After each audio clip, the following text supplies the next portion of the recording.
Berjumpa lagi dalam permenungan kita, edisi Selasa 6 Juni 2023, Pekan Biasa ke-9. Bacaan-bacaan liturgi hari ini, bacaan yang pertama dari kitab Tobit, bab 2 ayat 10-23, dan bacaan Injil dari Injil Markus bab 12 ayat 13-17. Beberapa poin penting yang disampaikan kepada kita melalui kedua bacaan liturgi hari ini. Dari bacaan yang pertama, dari kitab Tobit. Sekurang-kurangnya ada 3 hal yang disampaikan kepada kita. Yang pertama, Tobit adalah seorang yang beriman, yang sangat taat kepada perintah Tuhan. Tetapi dia mengalami sakit penyakit. Matanya menjadi buta hanya karena tai burung pipit yang jatuh mengenai matanya. Poin yang kedua, sebagai orang yang beriman, Tobit tidak saja mengandalkan berkat dari Tuhan untuk penyembuhannya, tetapi sebagai manusia dia berupaya untuk secara manusiawi berobat. Walaupun dalam upaya sebagai manusia, upaya itu belum mendapat hasil yang sempurna, malah menjadikan dia makin buta. Dan yang ketiga, Tobit sebagaimana atau seperti apapun imannya kepada Tuhan, ternyata masih menaruh kecurigaan kepada istrinya. Karena istrinya mendapatkan upah tambahan, yakni seekor kambing. Dan Tobit menaruh curiga kalau kambing itu adalah hasil curian dari istrinya. Ini 3 poin penting yang disampaikan kepada kita melalui bacaan pertama hari ini. Bagaimana 3 poin penting itu kita hayati dalam kehidupan kita? Atau bagaimana 3 poin penting itu berbicara tentang kehidupan kita? Yang pertama, Tobit adalah seorang beriman, tetapi sebagai orang beriman, dia juga mendapat tantangan sakit penyakit. Mau disampaikan kepada kita, sebagai orang beriman, itu sama sekali tidak menjamin bahwa kita bebas dari sakit penyakit. Sakit penyakit adalah hal yang biasa dalam kehidupan manusia, termasuk sakit penyakit itu akan dialami juga oleh orang yang percaya, oleh orang beriman. Karena itu, sebagai orang beriman, kita seharusnya melepaskan mindset yang keliru, yang terkadang ada dalam kehidupan kita. Kita merasa terkadang bahwa kalau sudah menjadi orang yang percaya kepada Tuhan, kita akan lepas bebas dari semua kesulitan dan penderitaan hidup. Tidak. Orang yang tidak beriman dan orang yang beriman, orang yang tidak percaya kepada Tuhan dan orang yang percaya kepada Tuhan, tetap merupakan manusia, dan sebagai manusia dia juga akan mengalami banyak tantangan, banyak kesulitan dalam hidupnya, termasuk sakit dan penyakit. Poin yang kedua, kepada kita diajarkan dan terinspirasi dari bacaan pertama hari ini. Bahwa hidup tidak saja mengandalkan Tuhan. Tidak saja mengandalkan Tuhan. Bahwa Tuhan perlu menjadi andalan kita. Tetapi hidup tidak saja berserah pada Tuhan. Tidak saja melepaskan diri dari upaya manusia. Lalu kemudian memberi beban dalam tanda petik kepada Tuhan saja. Tetapi hidup sebagai manusia mesti mempunyai upaya-upaya manusiawi untuk mengatasi berbagai persoalan hidup. Tobit yang buta itu, dia adalah orang percaya, tetapi dia berupaya untuk mengobati sakit penyakitnya, yakni kebutaannya. Walaupun hasilnya tidak seberapa, malah makin jelek, membuat dia makin mengalami kebutaan. Tetapi mau ditunjukkan kepada saya dan Anda, kepada kita semua, bahwa dalam hidup ini, ketika menghadapi berbagai persoalan, perlu ada solusi, dan solusi atas semua persoalan kehidupan bisa dilakukan dengan dua cara. Yang pertama, secara manusiawi. Dengan kata lain, tidak cukup kalau beriman saja.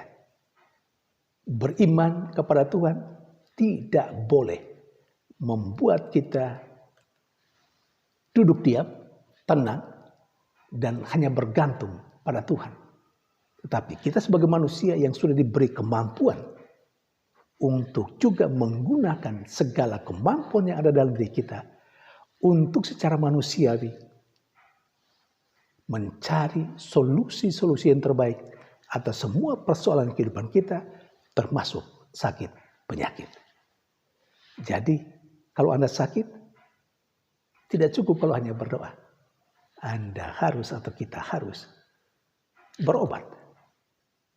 Di situ nampak upaya kemanusiaan kita. Sebagai manusia berupaya membeli obat untuk minum. Sembari tetap mengharapkan berkat penyembuhan dari Tuhan. Atau contoh lain, kita tidak saja mengharapkan atau tidak saja cukup hanya dengan berdoa supaya bisa lulus, naik kelas, hasil yang baik dalam studi, tetapi juga harus belajar. Belajar adalah upaya manusia.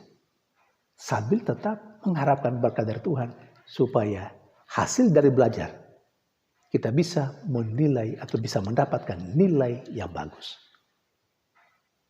Saudari dan saudara yang terkasih.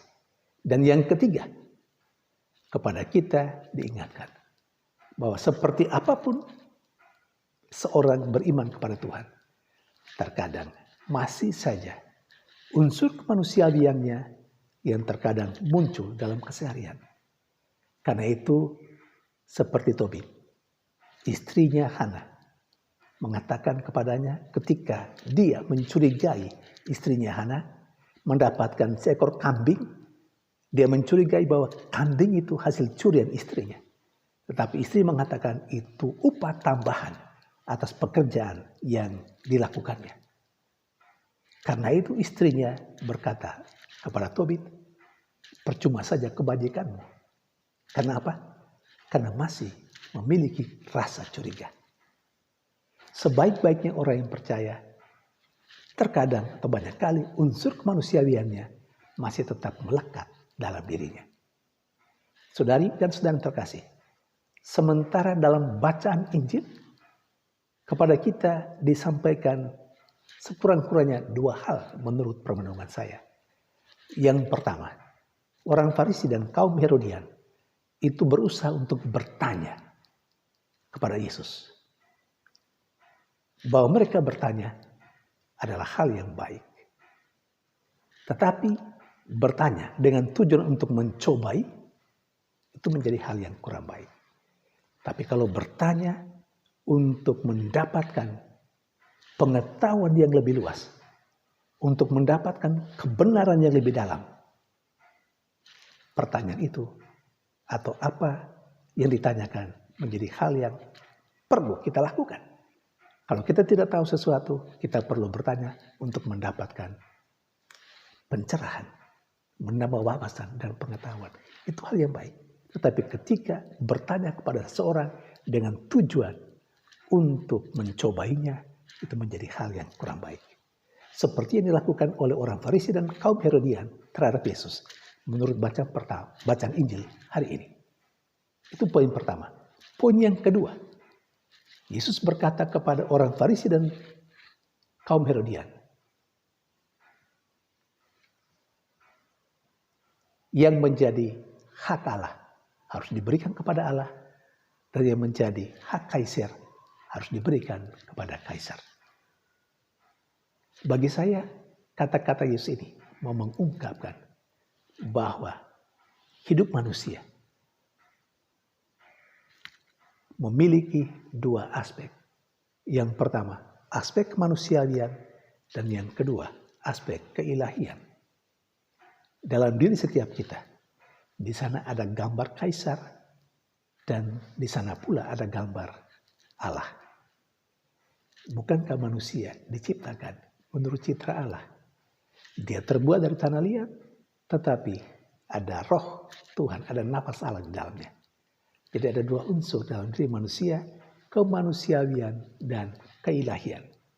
Yang dalam bacaan Injil ada unsur Kaisar, tapi ada unsur Allah.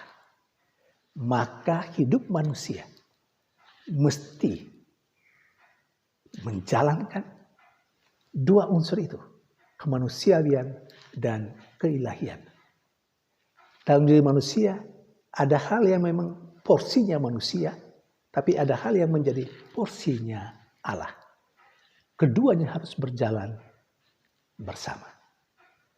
Ada waktu untuk manusia sendiri, tapi juga ada waktu untuk yang ilahi, untuk Allah. Karena memang secara manusiawi kita harus hidup sebagai manusia, harus bekerja, ada waktu untuk kerja, ada waktu untuk keluarga, ada waktu untuk diri sendiri. Tapi juga jangan lupa ada unsur keilahian dalam diri kita.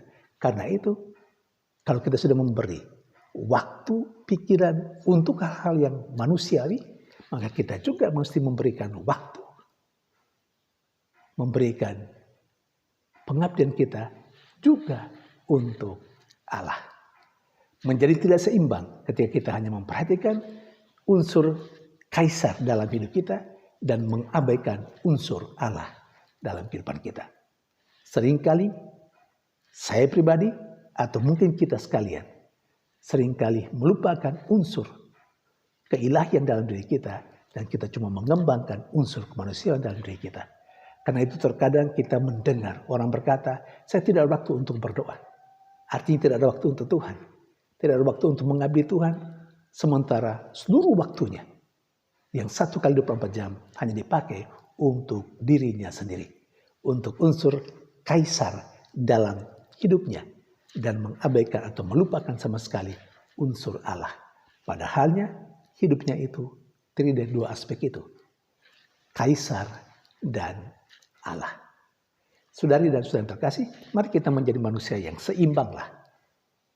Kita tidak saja memperhatikan hidup untuk kemanusiaan kita, tapi kita juga mau melaksanakan sesuatu yang berguna untuk yang ilahi dalam kehidupan kita. Tuhan memberkati.